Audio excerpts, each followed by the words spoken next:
Saluda. Ahí. Desde hace un par de días amanecí un poquito enferma, sobre todo de la garganta. Entonces, muy probablemente no me van a escuchar gritar o emocionarme tanto como en videos anteriores. Uy, por cierto, para el momento en el que estoy grabando este video, hoy es 9 de febrero.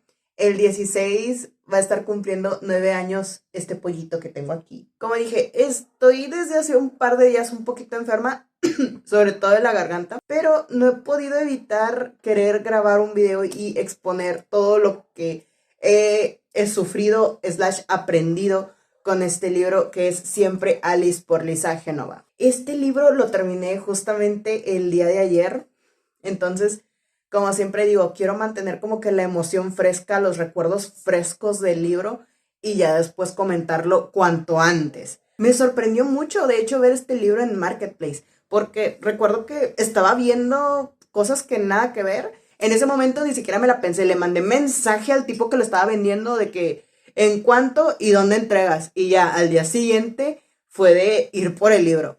Normalmente siempre me la pienso dos veces antes de comprar un libro o cualquier otra cosa. Pero por ser siempre Alice, por ser parte de la película que a mí me gusta mucho, por Dios, es el libro. Va a ser como ver la película una segunda vez y viendo otras cosas que en la película tal vez te las muestran, pero muy por encima. Y quizás yo no entiendo por qué pasa esto, pero en el libro ya me van a explicar el por qué. Imagínense que de un día para otro su memoria se va deteriorando. Que todos esos libros pendientes por leer que tienen en su Kindle, en su estante, ya no los van a poder leer porque su memoria cada vez se va degradando más hasta el tal punto que no se ven ni siquiera capaces de juntar tres palabras seguidas en una oración. Imagínense esto. Prácticamente podrían vivir esto bajo la piel de Alice Howland. Para mí esto fue como ver la película una segunda ocasión, con mucho más detenimiento y entendiendo mucho mejor las actitudes de ciertos personajes, sobre todo de Alice. Porque tal y como me sucedió con Yo antes de ti, con Yo antes de ti fue como ver de cierta forma, ver la película por primera vez una segunda vez. Yo tengo cierta preferencia por esos libros o títulos en general en donde el protagonista entra como en una especie de involución. Podemos ver cómo va pasando el tiempo y conforme pasa el tiempo, este personaje se va degradando. Esto es lo que desafortunadamente podemos ver con Alice Howland, una exitosa maestra de la Universidad de Harvard en lingüística, irónicamente, y que de repente le diagnostican el Alzheimer temprano. A las vísperas de sus 50 años ya empezó a detectar estos temas de la falta de memoria. Es un título que me gustó mucho y que la verdad me sacó de una gran ignorancia. O bueno, mejor dicho, yo no era consciente de que el Alzheimer avanza progresivamente hasta un punto en el que ya ni siquiera, no puedes ni siquiera conectar tres palabras seguidas. Es bastante triste cómo vas viendo la persona que era Alice al principio y cómo esa persona se va perdiendo de poco en poco. Tanto en el libro como en la película te muestran cómo a esta Alice se le van olvidando cosas como muy sencillas, cosas que a cualquiera se nos pueden olvidar, como por ejemplo, ay, se me olvidaron las llaves, se me olvidó enviar una carta, se me olvidó hacer X, Y,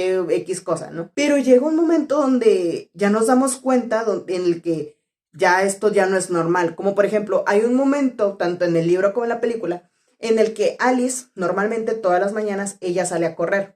Entonces, en una de esas, mientras ella estaba corriendo alrededor como del campus de la universidad donde ella trabaja, ella siente como que se pierde, como que por un momento se empezó a desorientar. Y en el momento en el que, ok, ya conectó y ya se dio cuenta de dónde estaba y recordó dónde vivía, para ella le resultó bastante desconcertante. ¿Y a quién no? O sea, imagínate andar tú como por calles aquí cercanas a tu casa donde has estado toda tu vida y de repente no sabes por dónde irte, que te desorientes por completo. Se revisa y conforme hacen ciertos estudios se dan cuenta de que Alice efectivamente tiene Alzheimer. Aparte de esto, se dan cuenta de que es una enfermedad genética transmitida por su padre.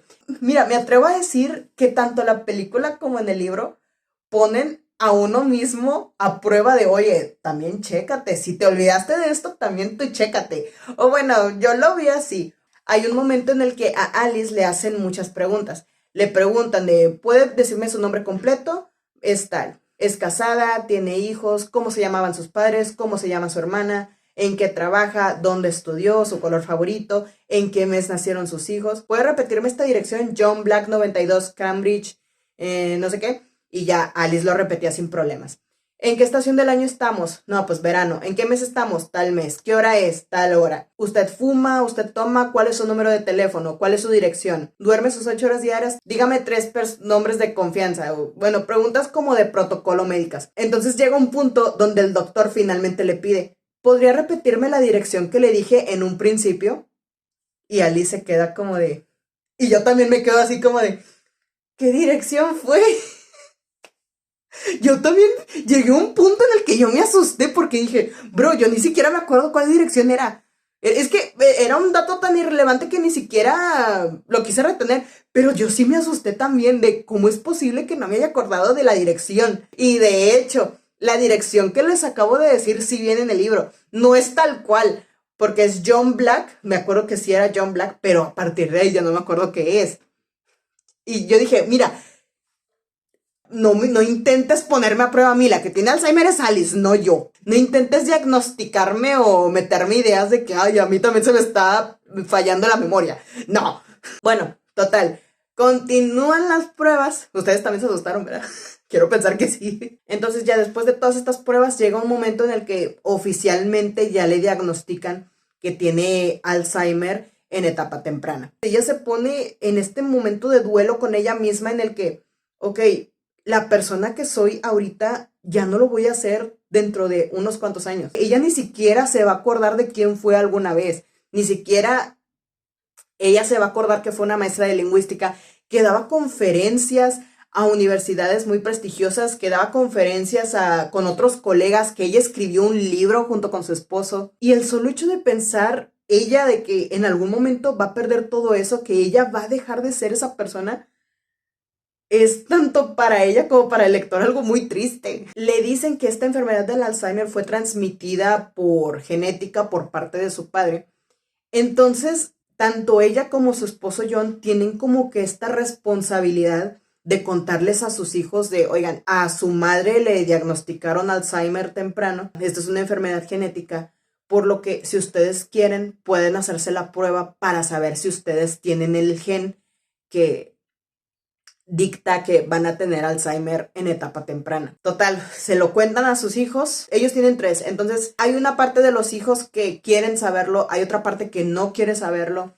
Entonces, ya eso como que es responsabilidad de cada uno, ¿no? Y es como de, ok, nosotros como padres ya les contamos lo que les puede pasar, que se pueden checar si quieren para saber si tienen la enfermedad o no. Esto obviamente a Alice le duele porque es como de ella, sin quererlo indirectamente, les contagió de cierta forma una enfermedad horrible como lo es el Alzheimer. Y eso es lo que me gusta de esta película, que realmente te abre los ojos a lo que es la enfermedad. Y ¿saben qué otra cosa fue que me entristeció? Fue que en cuanto se dan cuenta de que Alice tiene este Alzheimer temprano, John pasa a ser como el cuidador de Alice. Tiene que hacer un formulario sobre observaciones que ha visto sobre Alice. Como por ejemplo, ha estado olvidando cosas más seguido, tiene alucinaciones, cómo van con sus pastillas. Él lo tiene que ir rellenando todo para tener algo así como que una bitácora de cómo es que el personaje, bueno, cómo es que Alice se va degradando de poco en poco, algo que va a ser totalmente inevitable. Esto obviamente no le gusta a Alice, se siente como que un animal de experimentación, que le estén cuidando, que su esposo le esté cuidando, que deje de ser esa mujer independiente. Bueno, que de hecho, que vaya dejando de ser progresivamente esa mujer independiente que alguna vez fue, es algo bastante triste de ver. De los 3 hijos que tiene esta Alice, esta Ana es la que llega a tener el gen de la enfermedad del Alzheimer. Ana, que es la hija mayor. Tom no tiene la enfermedad, es el siguiente hijo. Y ya la hija menor, que es Lidia, ella decide no querer saberlo. Entonces, ¿qué hubieran querido ustedes? ¿Les hubiera gustado saber? Digo, sería buena idea saberlo para estar preparado para lo que viene. Está difícil porque el saberlo sería vivir muchos años sabiendo que lo tienes, pero también saberlo te ayuda a estar preparado para ese momento. No lo sé, ¿ustedes qué harían? Como dije, a mí me gusta mucho cuando te enseñan de primera mano cómo es que esto se vive entre las familias. Porque, como he dicho, ella vive con este duelo de, ok, voy a dejar de ser esta persona dentro de algunos años. Dentro de algunos años ni siquiera voy a recordar todo lo que he hecho en mi vida académica. Porque, repito, ella era una maestra bastante prestigiosa en la Universidad de Harvard. Pero aún así, ella decide aún no comentarlo en la escuela, decide aún no comentarlo en la universidad, porque ella todavía se considera capaz de dar clases, de dar alguna que otra conferencia. Entonces, conforme va avanzando la enfermedad del Alzheimer, ella tiene que ser muy dependiente de ciertas cosas.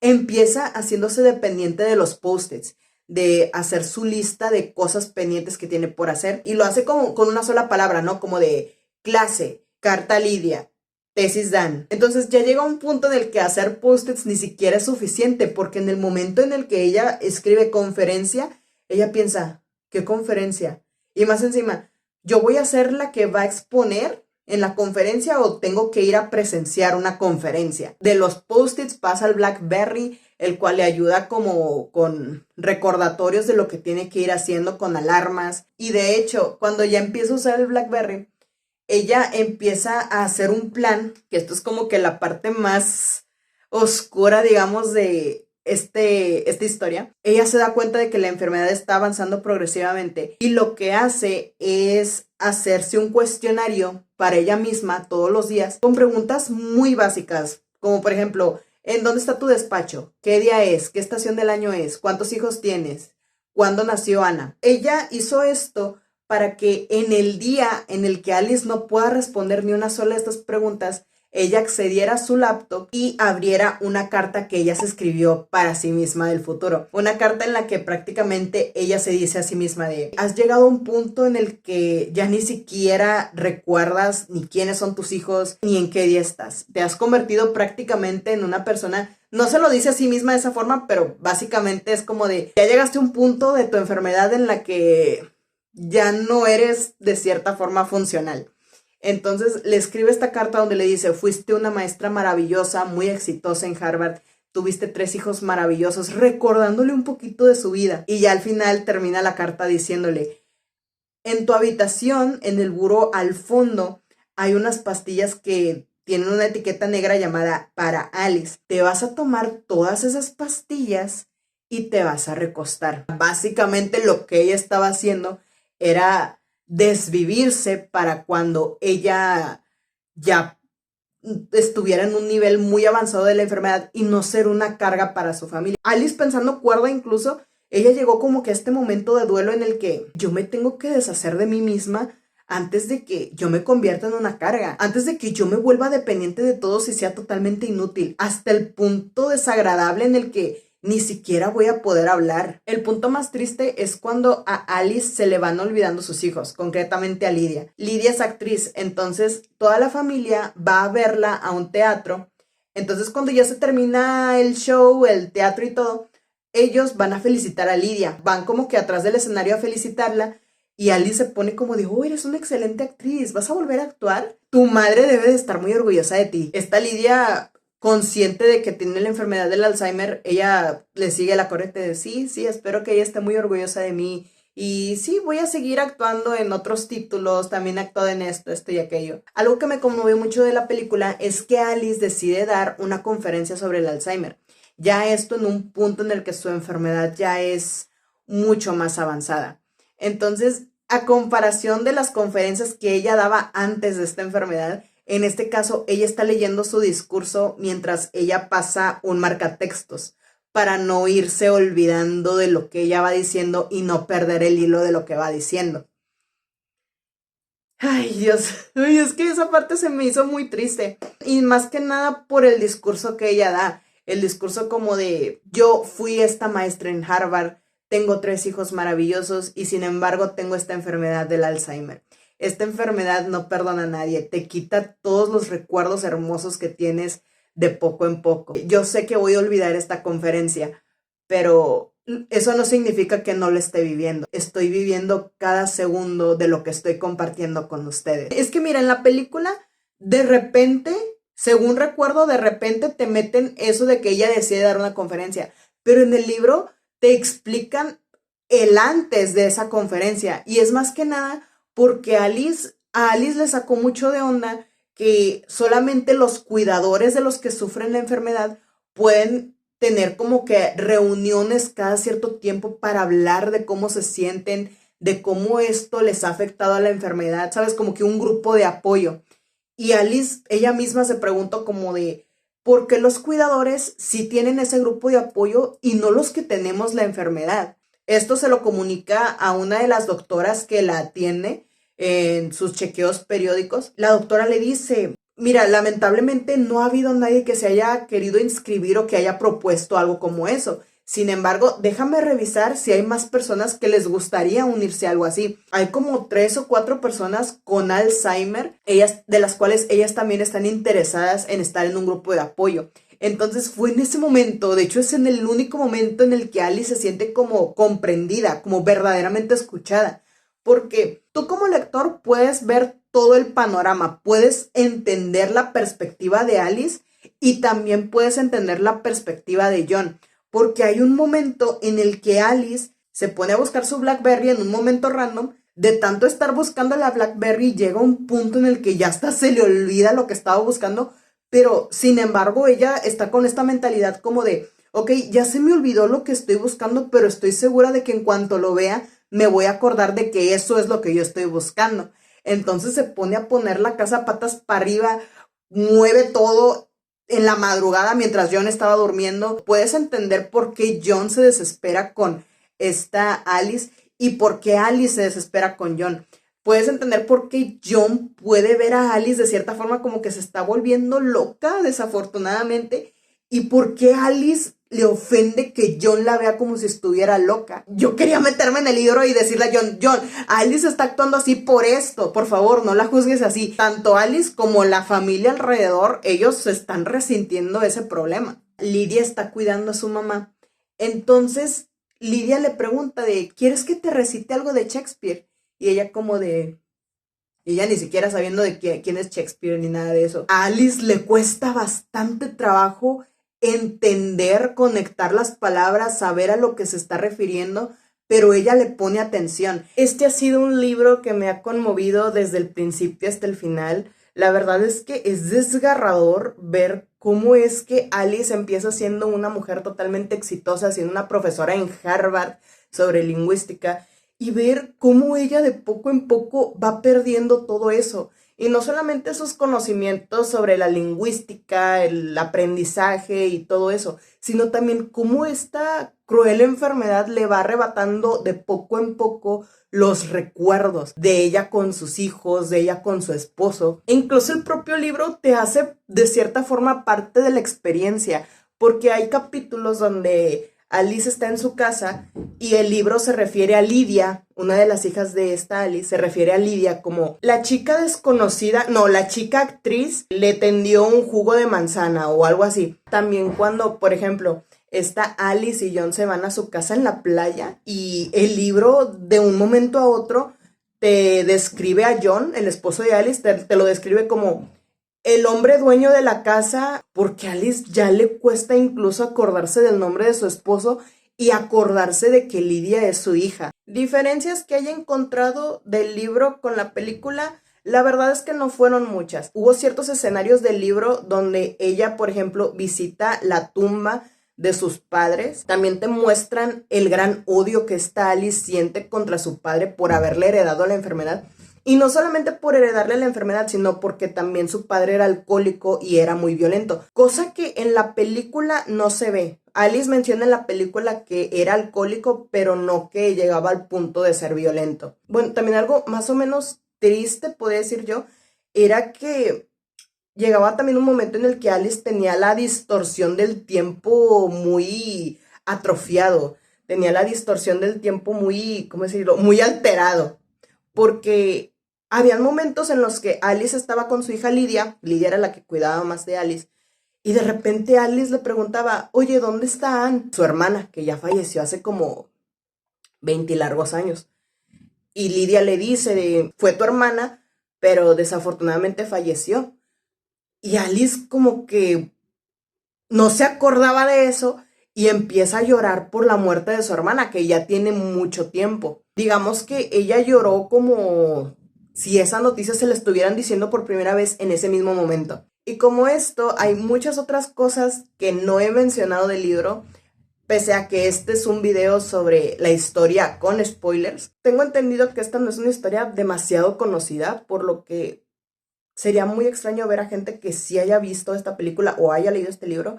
Por favor, déjenme abajo qué es lo que opinan. ¿Ustedes conocen a alguien que tiene Alzheimer? ¿Cómo es esa experiencia? ¿Hay cosas que el libro no mostró?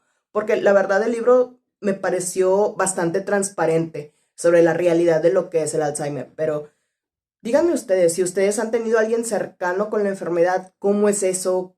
¿Qué es lo que el libro o la película no te muestran realmente sobre esta enfermedad? Le ponían este tipo de ejercicios a esta Alice, que llegó, aquí puse una nota de que, ay, vete a la verga, esto ya es imposible. Por ejemplo, ¿en qué estación estamos? En invierno. ¿Dónde nos encontramos? En el 8º piso del HGM. ¿Pueden nombrarme algunas calles cercanas? Cambridge, Fruit, Storrow Drive. Suficiente. ¿Qué hora es? Casi mediodía. Recíteme los meses hacia atrás, empezando por diciembre. Lo hizo. O sea, que Alice lo hizo. Cuente hacia atrás desde 100, pero de 7 en 7. La detuvo cuando llegó a 72. Y luego ya de que nombre estos objetos. Pero le pone cosas de que, güey, ¿ustedes realmente podrían hacerlo de hacia atrás? O sea, contar hacia atrás desde 100, de 7 en 7. No sé, yo estaría... Yo soy muy mala con los números. Yo de verdad, yo estaría así como de 95, 94, 93, 92. Habían ejercicios en los que yo incluso como lectora me involucraba mucho porque el doctor le preguntaba cosas como de ¿cuántas horas tiene un reloj así de pared? No, pues tiene 12. Y yo también participaba de, ok, sí, lo estoy respondiendo todo. Y cuando yo respondía algo mal, era como de, no, es que yo no tengo esto, no puedo tener esto. A ver, yo no tengo problemas severos de memoria, pero sí puedo considerarme como una persona olvidadiza. Es más, para yo no sentirme tan olvidadiza, díganme alguna ocasión en la que se les haya olvidado algo bastante importante, o una ocasión en la que ustedes sí se han asustado mucho al punto de, ¿cómo es posible que me haya olvidado de esto? Por ejemplo, yo tengo dos. Una, cuando, bueno, en un video anterior dije que yo tenía un amigo con el que yo veía películas para burlarnos, películas como After, El stand de los besos y tal. Una vez yo le sugerí, oye, vamos a ver las películas de Twilight. Y él me dijo, ya las vimos todas. Y yo, ¿en qué momento? No es cierto, no la vimos. Estoy 58% segura de que él seguramente vio esas películas con alguien más y me está confundiendo con esa otra persona, porque yo no me acuerdo. Y en esta segunda ocasión, mi hermana y yo íbamos a ir a un concierto de una banda tributo, y yo estaba súper segura de que el concierto iba a ser, por ejemplo, el 7 de enero. Ok, va a ser el 7 de enero, el 7 de enero tenemos que ir. Entonces me fijo como como por ejemplo el 5 de enero aproximadamente, y me doy cuenta de que el concierto ya había pasado. Digamos que el concierto pasó el 4 de enero. Fue una sola vez, pero... por eso les digo, a ese nivel de olvidadiza puedo llegar a ser. Y pues bueno, muchísimas gracias por ver y nos vemos a la otra.